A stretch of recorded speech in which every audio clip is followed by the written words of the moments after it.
Hey everybody, this is D Hunter, bringing another action figure review.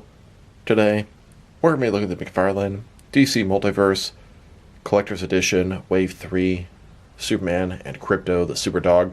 This Superman from Death and Return of Superman, and he is super swole. This guy is big and beefy, a little bit too much if you ask me. I pre-ordered this guy from the McFarlane toy store, and he arrived today. There's also plenty of chase variants of Superman and the other figures in this wave, and I'm on the hunt for those.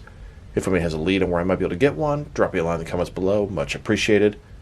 In the meantime, let's take a look at the packaging. As you can see at the top, 22 moving parts, McFarlane Toys, ages 12 plus, McFarlane Collector's Edition, DC Multiverse, Superman, and Krypto. Here he is in the package. We have a total of 4 hands. Krypto the Superdog. He has a display stand, a collector's card, and display stand for the collector's card. Don't seem to see a flight stand back there. A little disappointing there. Now the package, a little bit beat up. Not a big deal, so I'm going to be opening it up. One side, McFarlane Collector's Edition, Superman and Krypto from Return of Superman. This is the 9th figure in the collector's subline. Other side, not too much going on. At the back, here's Superman posed up on top of a defeated Doomsday, but this Superman does not look nearly as buff or swole as a figure. At the bottom, a bunch of credits, and there's his barcode, if that helps anybody. So with no further ado, let's open them up. And I did end up getting all 3 of these figures from this wave. Pre-ordered them all as a bundle, took advantage of the coupon code, the bundle discount, and got them all for a little bit under retail after shipping. Alright, now that this figure out of the package, here he is with all of his accessories laid out. He has a display stand, a collector's card, display stand for his collector's card, 2 alternate hands, totaling 4 interchangeable hands, and most importantly, Krypto the Superdog. But before we take a look at all that, let's talk about and check out the actual figure. So this is Superman from Death and Return of Superman, specifically from the Return of Superman part, and he's a big boy. This guy is swole, he is beefy, he is buff, I would say too much so. Now that's my first thought when looking at the figure. He's also got that sort of mullet look from the 90s, straight up 90s Superman. Now, he doesn't match the card art on the collector's card or the packaging at all. That Superman is way slimmer and leaner than this one. But he was drawn this way many times during this time period. I can remember a very specific cover where it's him and Wonder Woman on the front, and he's just this giant, swole guy, just like this figure. So it's not that it's inaccurate to the time period. It's accurate to some very specific portrayals of him, but it is grossly inaccurate to the card art they used to reference him on the collector's card and the packaging. Not that that's anything new for McFarlane. Like I said, my first thoughts were, he looks awful, he looks dumb, he looks really big. And there's still some truth to that. But he is based off some actual comics from the 90s that look like this. That being said, let's take a look. Starting with his face. Big, strong neck. He's got... the Superman face and head looks very familiar, but the hair's different. I don't know, maybe it's reuse, maybe it's not. He's got the traditional curl at the front, the mullet at the back. Very light baby blue color. The red and the yellow also look fantastic on the Superman. He's got the classic red trunks with the gold belt. The belt loops are actually painted on this guy. He's got a single jointed elbow, no bicep cut, double jointed knees. This is done with the Batman, the Dark Knight Returns Superman body, and that's just the Superman that I see when looking at this. It almost looks exaggerated, cartoonish, way too big, beefy, and buff. Cape kind of going down to one side. Overall, it's not a bad looking Superman. He just seems like this is Superman on Venom or something like that. Here's an example of an image of a 90s comic with Superman looking pretty much just like this. So it's not this grossly inaccurate, super overly buff version of Superman, but it is inaccurate to the Return of Superman. They should just call this 90s Superman, not the Return of Superman, but, you know, whatever. And a closer look at his face and head sculpt. I was never a fan of the mullet Superman, I always thought it was dumb, but this is it, 90s baby.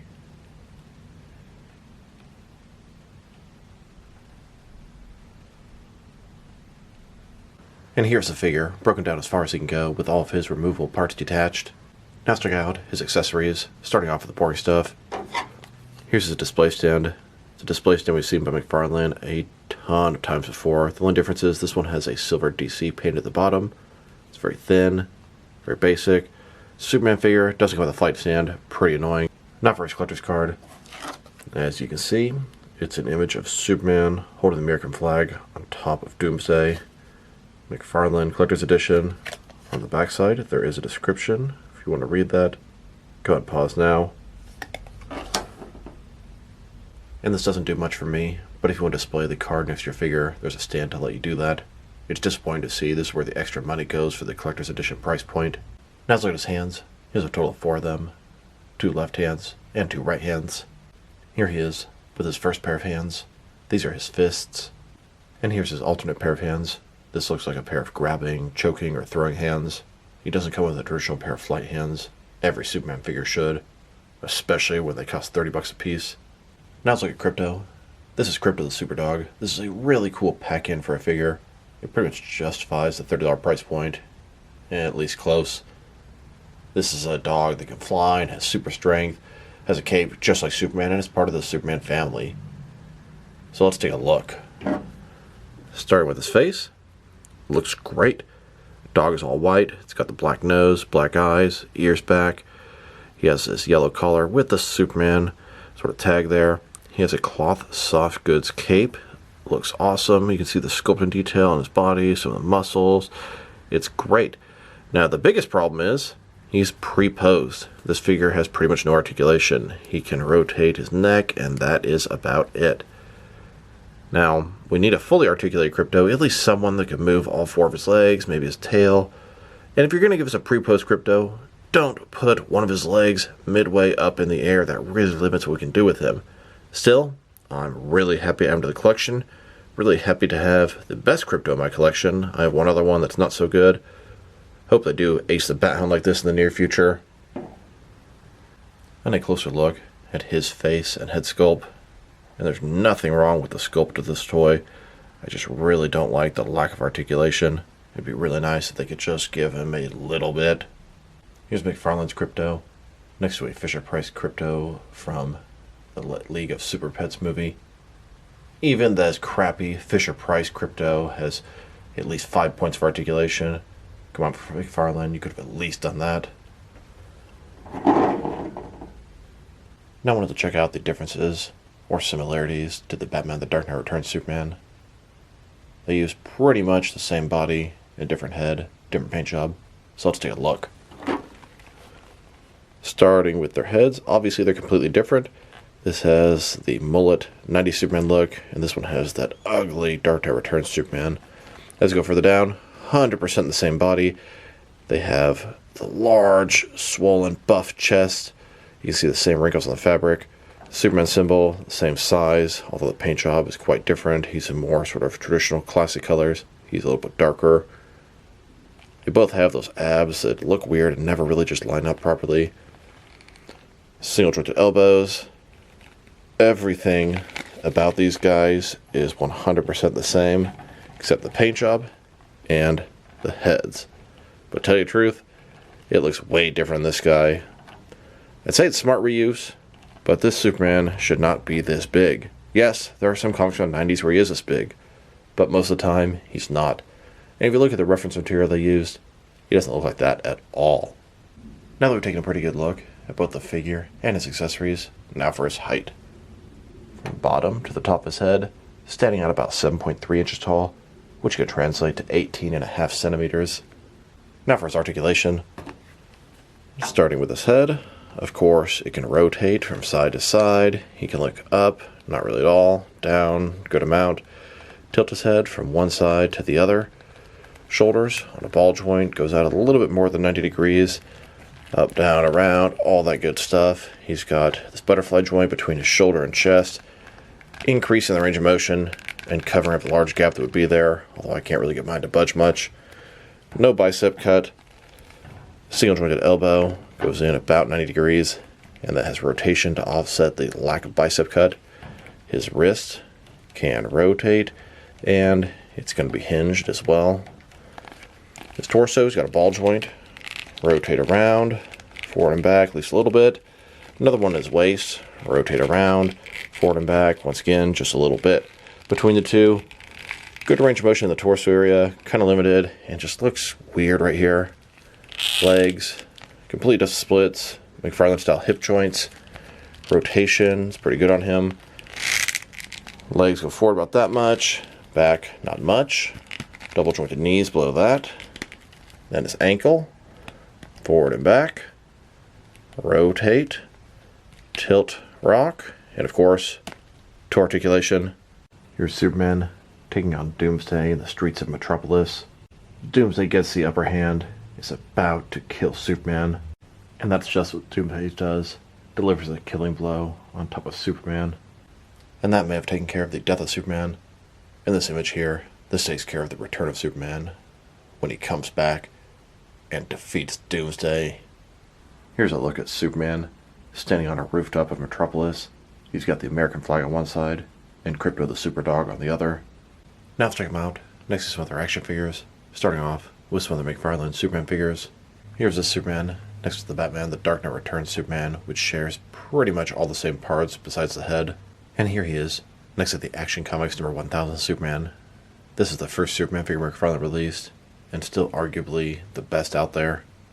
Then, next to the Rebirth Superman, which is on the Infected body, and now, with the Page Puncher Superman body, they pretty much have the Action Comics, the Infected, the Page Puncher, and I guess the Dark Knight Returns bodies to work with for regular, normal Superman figures, and they really don't stray far from them very often. Next, here he is with the Henry Cavill DC Cinematic Universe Superman. Here are all the different Superman figures McFarlane has made so far. I count a total of 33 of them. There are plenty more coming in the near future.